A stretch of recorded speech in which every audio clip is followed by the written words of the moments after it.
DJ Event Planner will change the way you manage and run your business. Streamline all of your procedures and software into one easy-to-manage system. DJ Event Planner, the ultimate online planning tool.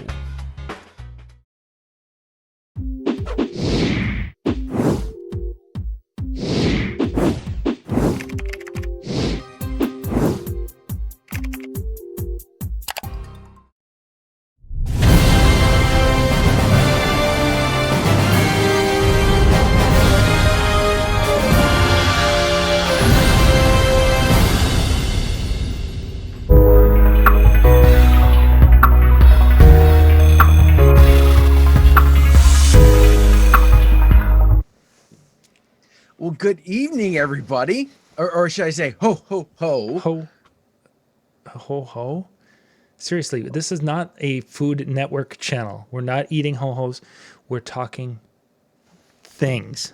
I thought we were gardening tonight. Gardening. Ooh, This isn't the Weekend Handyman show? No, this isn't the Handyman or Gardener show or any of those shows. Although there are some cool tools that'll be coming out here in 2020 we could talk about that are pretty impressive.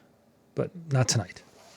Not tonight. Okay. Not tonight. Well, tonight, in case you didn't look at the description or the title or I don't know, maybe you just like it's Monday night, I got to tune in, and so that's what you did. Whatever happens to be the case, thank you first off for taking that time out of your schedule to do that. But on top of that, we are going to be talking about items that we want Santa to bring. We are just 2 nights away from Christmas, and so why not find out what the big man is going to be bringing us? That would be awesome. That would be awesome. And so I want you guys to kind of play along with tonight's show in the chat room. But this isn't a night for big things. This is a night, and there might be a couple of things you want, but really what we want you to do is something that you would like to have. As an example, let's say that your DJ kit doesn't have the right multi-tip screwdriver, and every time you go do something, there's not that screwdriver blade that is small enough to get in the banana plugs. And you're like, gosh, if I would just have a screwdriver. Small things like that is really what I want you guys to kind of share in the chat room, of those items that would make your life a little bit easier and you just keep forgetting about. And these are the nights where we're talking about it and you'll be like, I should get that because that would make my life a lot easier. And those are the kind of things that Santa should bring to us because Santa loves us. Santa does. They say imitation is the best form of flattery, so he loves me more than you. Probably does. Gosh, I feel so bad now. I should go find a stocking cap. Or I could go just roll in the snow. That would be pretty impressive, special too. That would. We don't have that here. See, we have snow, so his sleigh can go. You have to. He's gonna be like wearing his skis off because you have no snow. Flies. He flies. He goes. He has to go zoom. Yeah. Of course, if we'd have Ben still here, he could tell us the relative resistance that snow defeats and your asphalt roof shingles add to his sleigh to get it up and off. And we could have him talk about that. We could. That would be fabulous. We could, but that's for another night, but not tomorrow night. No, not tomorrow. Peter, thanks for joining us. For those of you who do not know, Peter's one of our friends out there from the New Jersey area, and he hangs out with us at DJ Expo. He was wondering if your hat, did you wear that to school? I did. I did not have school today. I know there are some schools that had, some areas that were doing school today. No, ours was nice enough. I'm off of this week, but I did wear this outfit. Santa outfit, the whole 9 yards. I don't know, sometimes last week. So what's on your shirt? Is that like a beard? I don't want to stand up, but it's like the whole. It's like the white stripe down through, and it's got a belt on the round. Oh, okay. So that's like the spots where the buttons would be on Santa's jacket. Yeah, it's like a t-shirt version of Santa's jacket. I was wondering if that was like if you're supposed to hold your chin down and your beard is supposed to flow into it. And oh no, he wasn't. I don't understand these things. No.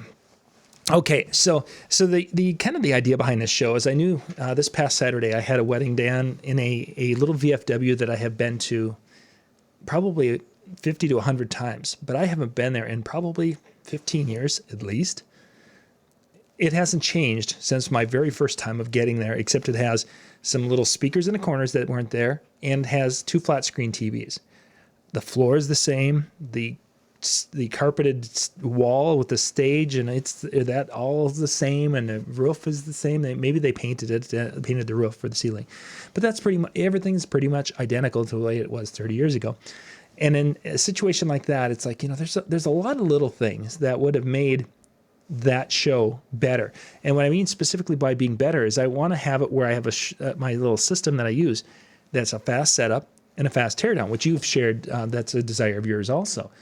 Mm-hmm. My goal was to be done and out of there within 25 minutes. And it took me about 30 minutes because I was yapping a little bit too much. But it's like, okay, there's a few things that would have made that experience a little bit better.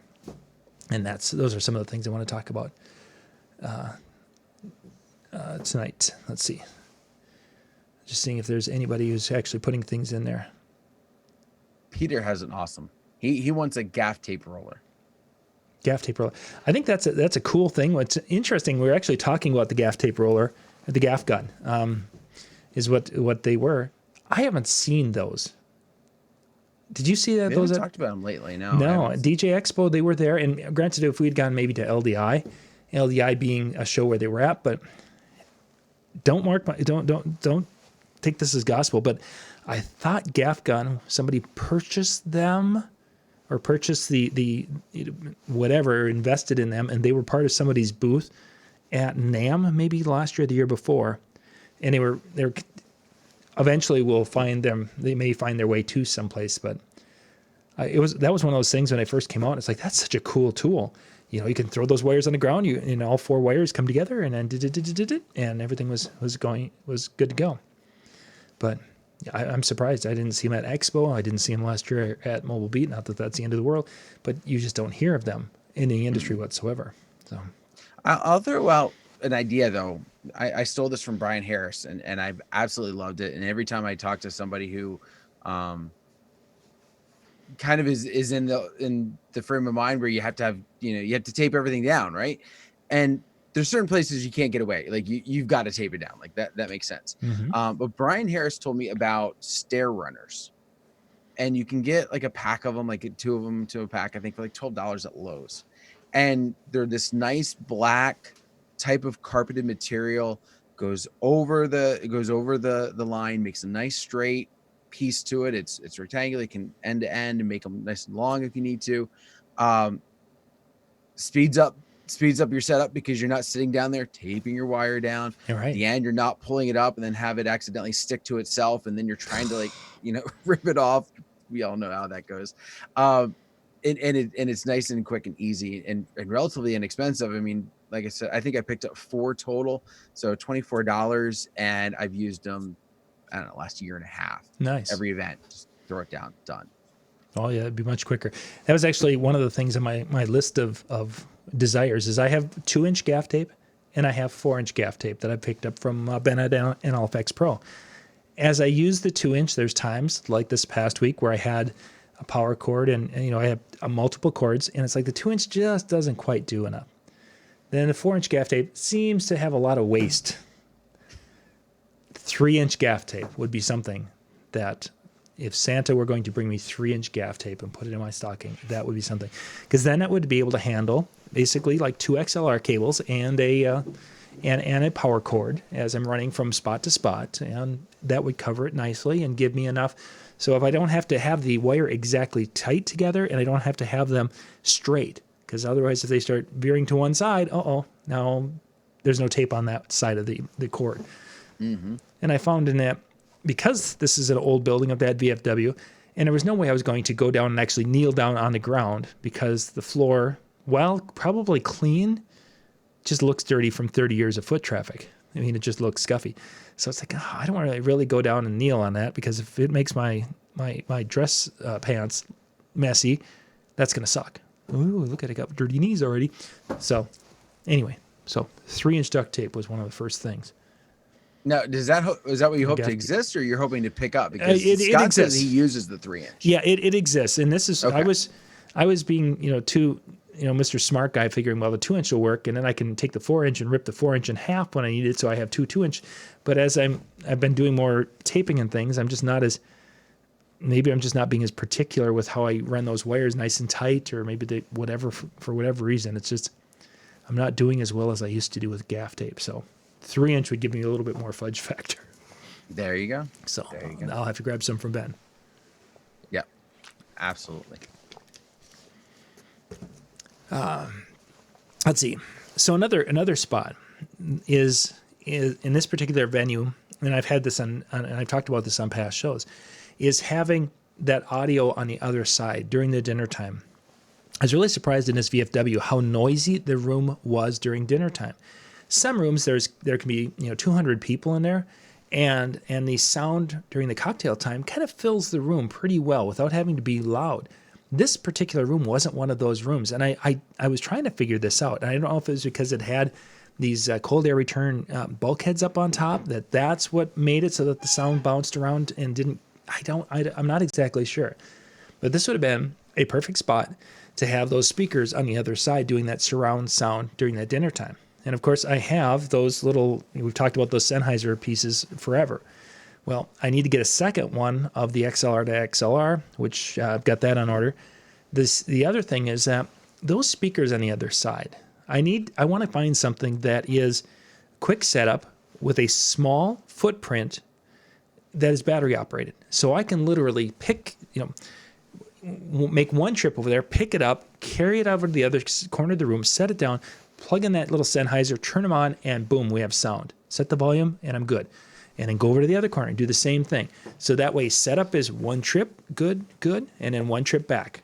Or maybe, one trip type of thing. I don't want to have a light tree stand or a speaker stand, with the legs going on. I want a small footprint like that. So that's probably going to be something I've got to figure out. I've used the Bose S1 Pro, and it's worked wonderfully. But now I've got a speaker stand with the legs. So I want Santa to come up with something. The workaround would be like the K&M stand, or I'm trying to remember who else has one. That's the plate. Yeah, you have a plate and a single pole. And that was something I was actually thinking about too with that with the Bose, because then the plate is only, I think theirs are they 14 by 14? I don't think they're 16-inch, and they seem to be bigger than 12. Anyway. Yeah, they're definitely bigger than 12. They might have different sizes. True story. Yeah, that could be. I could go measure mine. It's back there somewhere. But yeah, I want to say it's probably it's definitely shorter than what you run into with the truss bottom. Yeah. So, but not by a whole lot. So I feel like it's got to be in the 16 to 20 range. Oh, so it might be pretty good size. So then we're getting to the point where we're getting out of that quick factor when you're getting that larger base, and then we have more things to carry, and then it sticks out, and it's like, ugh. So Brian, yeah, but I mean, depending on how you're rolling it in, if you got a cart, one of the things that I love to use for mine when I have it is I will put that down on the bottom of my cart, and then I'm sticking the stuff on top of it. So it creates a platform floor, if you will, or creates a shelf to my rock and roller, so that when I'm setting stuff on it, it's now like, especially like my uplays are in a bag. So if I don't want them to kind of form or fall or adjust, they're now sitting on that base. So it becomes an easier way to bring it in than as opposed to that.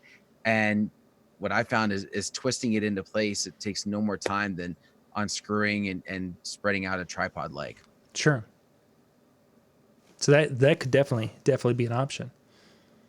Dave, the Eon 1 Pro is certainly, that was something, that was one of the options that was out there.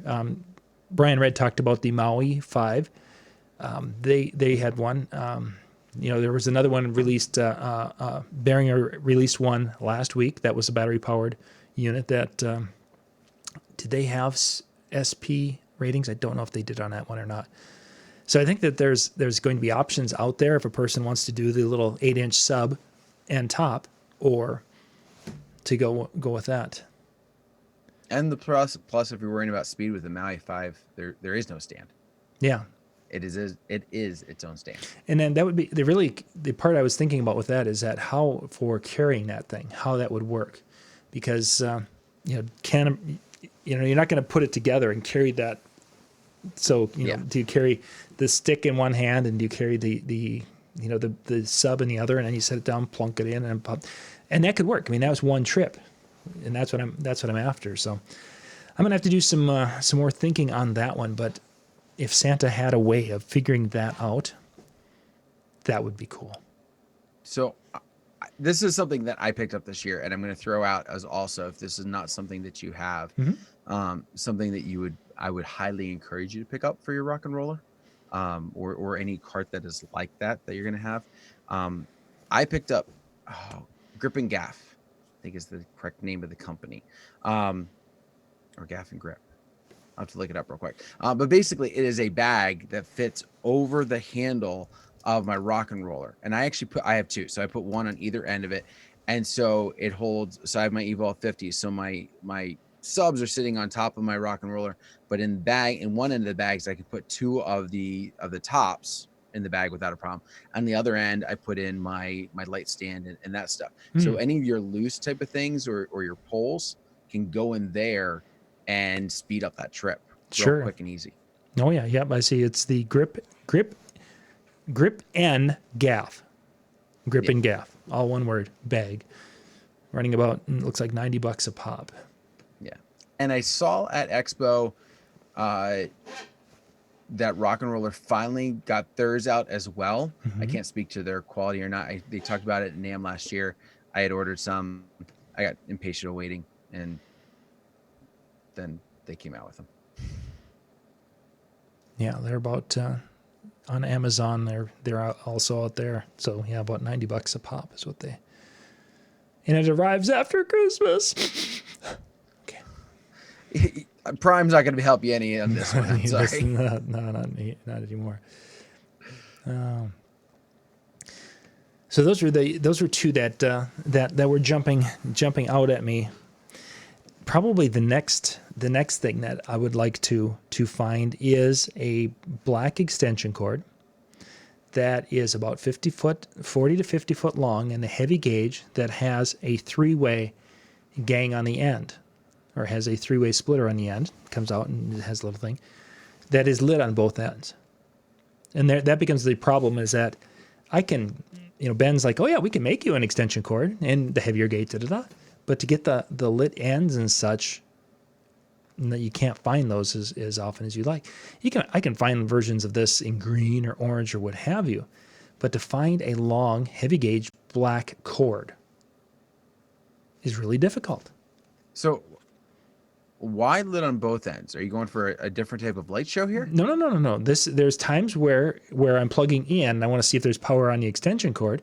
And then there's times where it's a 50-footer, so then I've got that near me. And if I can't see the wall, I'd like to see, it's like, something, the system died. Oh, no, what's going on? I can look down and say, oh, look at the extension cord, that LED's out. It's probably back there. The LED's out or on. Oh, I was an idiot and plugged everything into my outlet strip. Not that that's ever happened before. So could you take apart an orange one and change the end? Yeah, see, that sounds like a tech skills above my pay grade. So have your son do it? No, I want to have that sealed commercial type. Those connections all sealed up and such, and that's what we're even hand making some of the cords that they don't have the as waterproof connections as that. And somebody had said, well, you can take and you can paint it with the liquid tape, liquid electric tape, and that'll seal it up and it'll be completely watertight. It's like, yeah, but then that looks kind of dumpy. And yeah, it makes sense, and I get the concern, especially now you talk about it. I was like, this is gonna be a really interesting new light show. He's exactly out of extension cords. Dave mentioned the Exus, Sennheiser Exus. Yes, you can charge them. For a lot of the events, I just throw a cables are in the other room. I just have some 6 foot USB-C to traditional USB and put one of these little battery pieces on there. The big thing is that they have such a low power draw until they're down a little bit that one of my little batteries little battery packs like this doesn't register enough power draw, so it shuts itself off. So I have another one that actually, when I turn it on, like this one, I can turn it on. But this one actually will shut off. It doesn't have enough draw to keep it on. But one of the other ones I have, you can turn it on and it will continue to stay on until you shut it off. That works wonderfully for it. And it, I just plugged it in and let that run because that was wireless enough for me, is to have that little battery pack there. Because I would rather so not run the out end of is USB-C, right? Correct. The charging port into the device is USB-C. And it comes with a cable. One complaint about those. They take a long time to charge. The XS takes a long time to charge, and they give you one cable. How many cables do you need? There's only one. Oh, I suppose there's two of them. There's two. Yeah, there's a transmitter and the receiver. I got you. So like the first, I got them on a Friday, and I wanted to use them on a Saturday, and I couldn't get them charged fast enough. Yeah, some people will, pull them out of the box and plug them in right away. I did, but it took like 8 hours for the first charge. Electricity a little slow in your neighborhood? Something. Like I said, it took forever for that first one. Wow. Yeah. I have I replaced the wire because the wire that came with it was the 2 or 3 foot, whatever it was.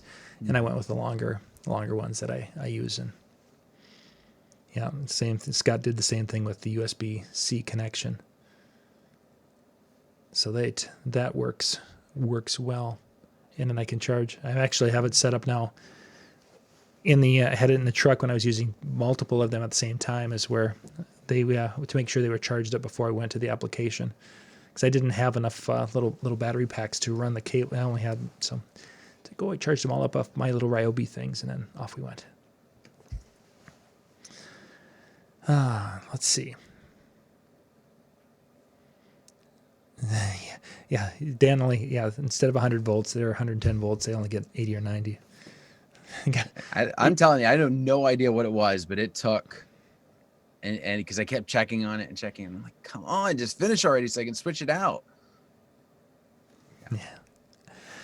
Yeah. So continuing, probably in the big ticket item, and I really don't want to do too much big ticket items, but this has actually been an area in which we've been doing a lot of research recently, because we're coming up to the and Day, I think you might be responsible for this one. I think you ordered one of these, and I'm not sure, but if I'm wrong, I apologize. But if you did, it's your fault. So we've been doing a lot of research because we're going to be going in February to Las Vegas with the DJNTV event. And if you're an insider, you're going to get access to the recordings. We've sent that information out and such. We're going to be live streaming some of the things to the Facebook page, the Facebook group. And then will be the videos of the seminars will be available for those at the proper level after the show. To do this, we need to have computers that can handle the ability to bring in 3 to 4 cameras, switch cameras, record everything, save it, and stream some stuff all at the same time. So the newest Apple laptop, the 16-inch, has a completely different graphics way of handling video and a graphics card in it. And initially I was thinking, this isn't something I need, and I was going to blow it off. The more I've been talking to the people who work with Final Cut Pro and the people who work with Wirecast and the people who are doing things, is that this new Apple laptop, the 16-inch, is basically like the iMac Pro for video capabilities, but in a laptop. And it's, as some people were saying, this is like the first serious laptop that Apple made. And it's like, my Mac Pros were pretty good. And they're like, yeah, no, this is the thing. So this is one of the big things that we've been looking at and trying to figure out how we can make this work, because that particular laptop, while it's got USB-C connections and you're going to have the different ports or the different hub, the capability of that machine is completely off the charts compared to what we're using right now to DJ and do our things with. So yeah, I guess it was Day. so yeah, this he's still taking credit for it. Yeah, so. that's good. Yeah. But yeah, that's actually something that we have been looking at, and we're going to get that, so it's going to be ready for our mobile things. Yes, that can be a $6,000 Mac laptop. Yes, if it would be fully decked out with the 8 terabyte SSD, not going to do that. No. Yeah, I can't afford to do that. Come on, that's pocket change. Yeah, no, I can't. That was something that I hadn't thought about. Yeah, that's kind of 3,300 is the package or the configuration I was looking at too in that range, somewhere there. So yeah, I couldn't remember if it was Rez or Day or someone mentioned that, and it's like, yeah. At the time, I was kind of blowing it off as no one needs something like that big. Yeah, I guess a person does. So those were some of my big kind of things that stood out as things that I'd like to talk to Santa about. I'm running out of time, but yeah, I don't know. You think that they're probably loading right now, but that doesn't mean they couldn't throw more on. That's true. I mean, I would think so. So I've been holding on to a couple of mine, and when you presented this topic, I kind of went a different way. Mm-hmm. I misunderstood, but yeah, no, who cares? So first off, my item though that does fit into the realm, I need to get a better bag / organization to my cables, because for the longest time I used like just a big tote and just kind of had them all thrown in like a big plastic tote, and it worked. And the big plastic tote kept everything safe, and it was nice. It was easy. I just popped the top and I reached in and grabbed.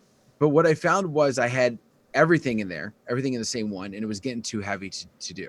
So I said, you know what? I'm going to split this up. So now I put the power cables in one, I put the XLR and the DMX in another, and like in a, not in a tote, but rather in like a gym bag. I've got 2 gym bags that I use to carry around. But I've just felt like they're not organized enough. So I would love to have Santa bring me the bags that have it. There's like said compartments or whatever, and you stick maybe 1 or 2 in each one. And so when you're reaching in, you just grab from that compartment, and that it is this type of cable and it is this length, and it's you're not digging into the bottom trying to go, oh, I need this one. That's not it. That's not it. That's not it. Up there it is. Got it. You just reach in and you got what you need. That would be one. So couldn't you get like a shelving unit in a van where you have you've got the shelves where you could, or maybe hanging in the van where you have this Mercedes-Benz van where it has the hooks and you can have your 15-foot cables hung there, your 25-foot here. Wouldn't that be a great reason to get that van? Well, I've got a trailer, and I could do that. Yeah, but the trailer's not cool. I saw a Mercedes van at the one show this fall, and it was really cool. Oh yeah, trust me, I want the van, and the van is maybe not the Mercedes ones, but the van or the Ford or the Mercedes or the Ford one, they're actually a lot more reasonably priced than what I thought. Which is surprising. Yeah, I would have expected. They're in the 5-year plan, I think. In all seriousness, because I have a friend of mine who is about an hour from me, and him and his company, they've got a couple of the Ford ones, and he swears by it. Mm-hmm. He said you just roll in, and he's like, you got all the space, and it's like you got a trailer, but it's one vehicle. But my problem with that, whether it's in the trailer or whether it's in the van, whatever you're using it in, I have to now, what am I putting them in to take them from the van from the vehicle to there? Yeah. Now they're loose, or even if I'm throwing them in the bags that we talked about, the Gipping, that bag that we talked about in the rock and roll. Yeah. Even if I throw them in there, it's still a matter of, okay, now they're loose and everything else.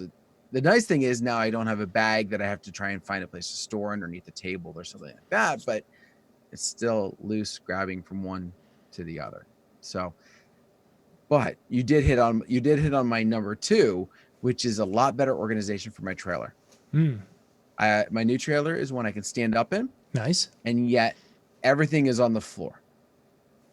It's not Tetris. That was my old trailer was Tetris. Nothing was attached to anything. This one I have one stretch of the easy rails and everything tied in, and it works really well. But in the same respect, it's only one level, and so I don't have anything up. off the floor. I don't have anything kind of shelving units. That'd be nice to kind of put some, especially some of those bags up on and kind of secure it in. Definitely that would be the second thing I want Santa to bring me. The thing about trailers, and I've been involved with some modification and such, and we talk to trailer companies because of the Weekend Handyman channel, is the distribution of weight. You know, it seems like, oh yeah, all I need to do is put, hanging hooks on the trailer. Well, if you have the weight too far back, the hitch is too light, and then you're going to have problems with the trailering. If you have too much weight on the left side, you'll get weird wear on the tires, and you'll actually have it so it will trail and pull the vehicle one way or the other. There's just so many little variables and such that the idea of having multiple layers and everything in there is such a cool idea. But there's a part of me now, as I know more, I would almost be afraid to do it. You know what I'm saying? Just because when I was ignorant on the whole possibility and oblivious to anything, it'd have been like, oh, let's put cabinets in the front and let's do a wall of here, there, and everything would be great. And now it's like, did you weigh the back end? Did you weigh that part before you put it there? There's the axle. Maybe we should put it 5 inches in front of the axle instead of 5 inches behind the axle. We need to know. Okay, I got one speaker on the right side. I got to make sure that same the other I was on the left side. Okay, spaced apart. Another down.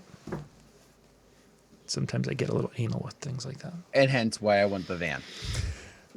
Because I can guarantee, with almost certainty, my trailer is not set. And keep in mind, everything on the floor and whatnot, guarantee that things are not set up the way they need to be for that. Just not what I need. I know. I'm seeing most of the people say that you should get yourself a Dodge Caravan or something to that effect, because then you could become a soccer mom. I'm not sure what that means.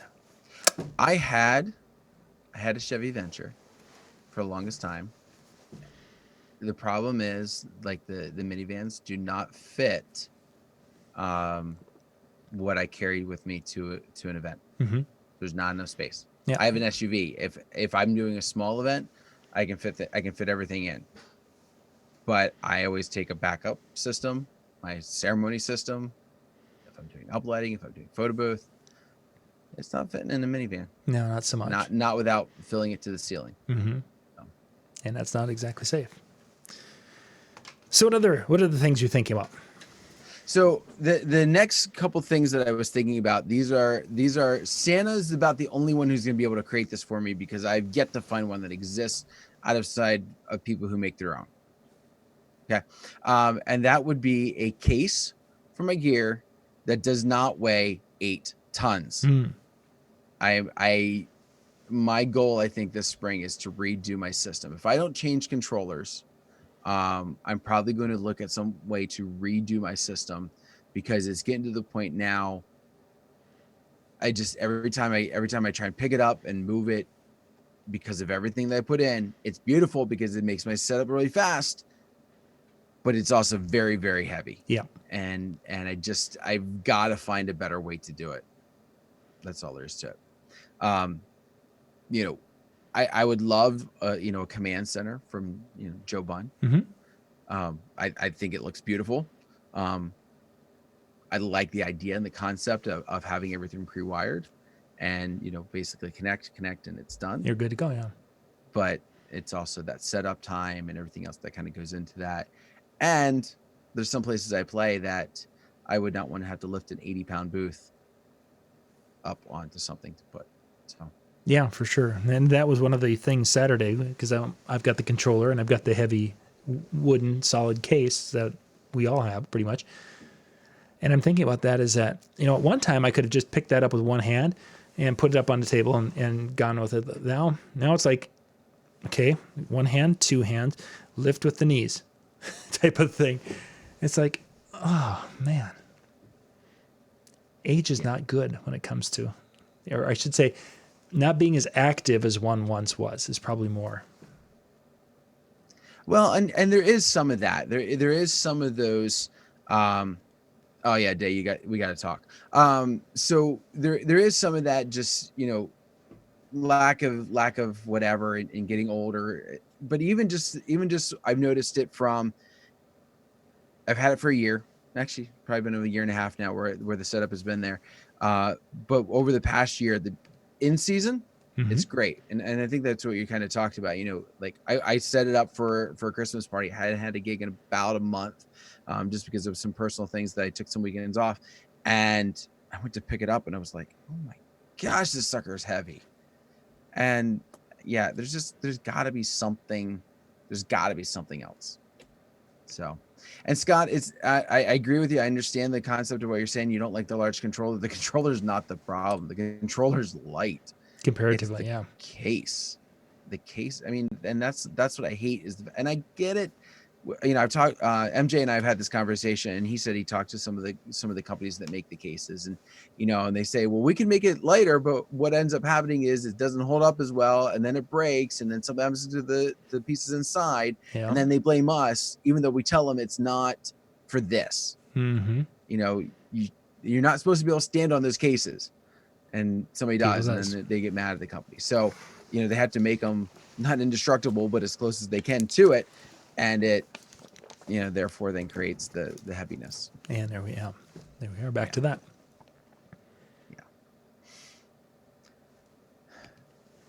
Yeah. And then so that's my one that's one of them.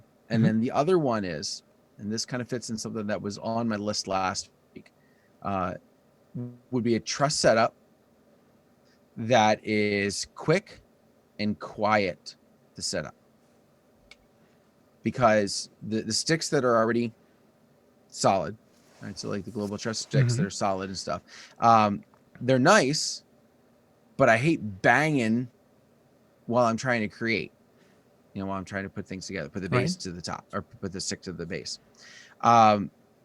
The Pro X and the other styles that are like that, which are you basically screw into place, they're nice, but now we're taking a bunch of time to put them together.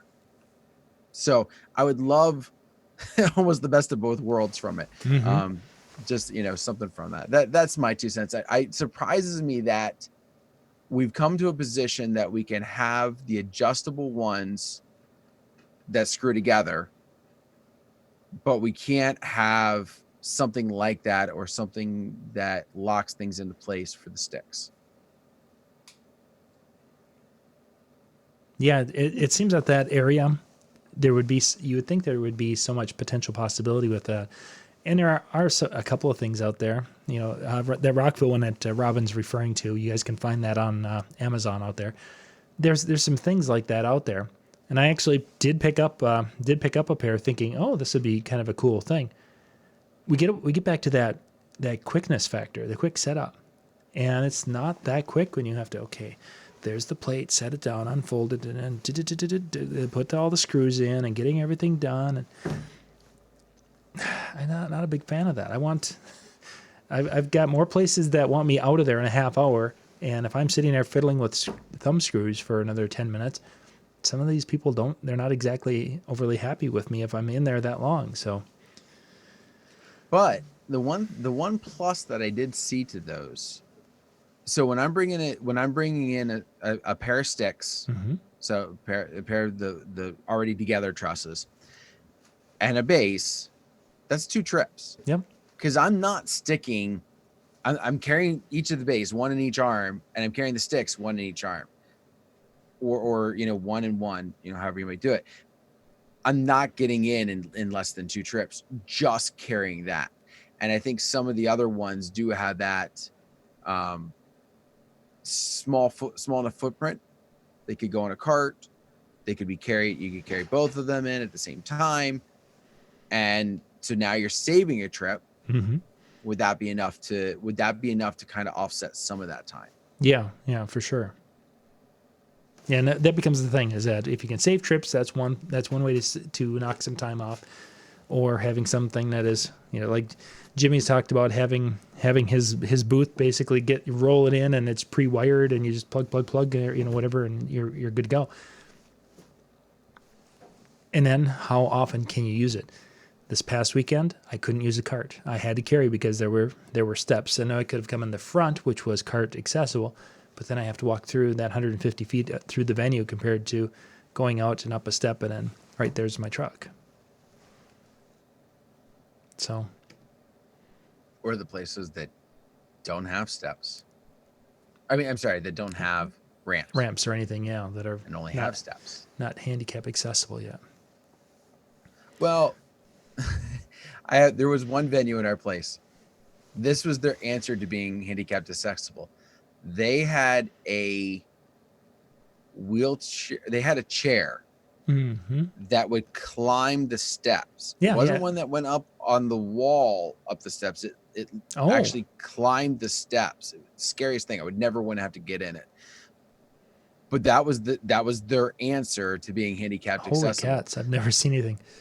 Oh, it was and the steps alone. I mean, if it was a normal set of steps, it might be okay. But those are super steep steps. So.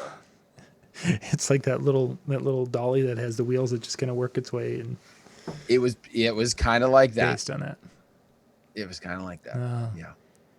Yeah. So anyone else have any things? You guys have thrown some ideas out there and such. Rez, I'm going to find a roadie for 2020. Yeah, there's times I think about that, and then I thought, well, heck, I've got my children coming up, and they'll be my roadies, and then all of a sudden they're booking more shows than I am. So, so you become their roadie. I either become their roadie, or they're doing one show and I do the other, which I'm okay with that. That's more money they can put into a college fund, as far as I'm concerned.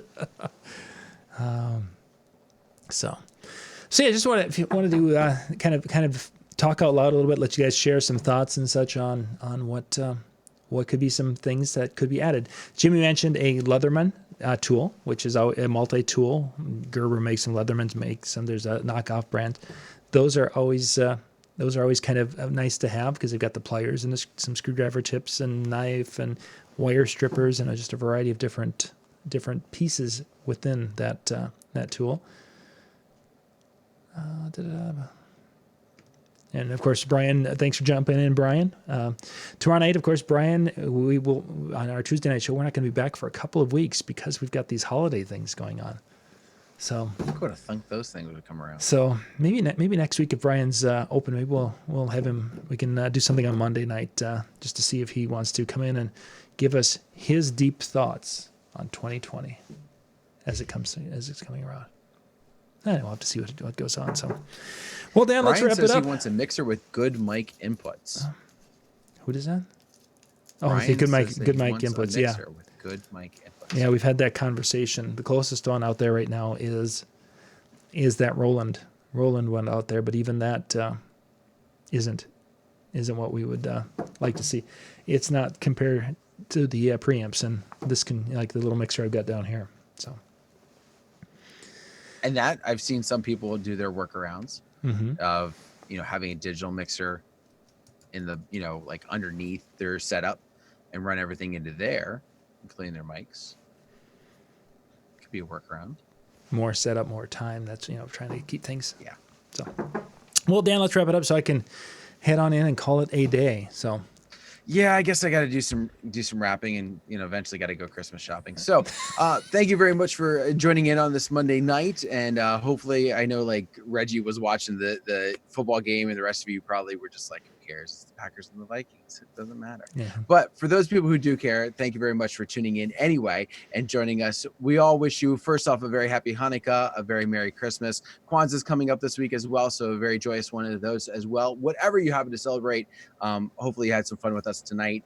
Have a good one. We'll see you next week. Bye, everybody.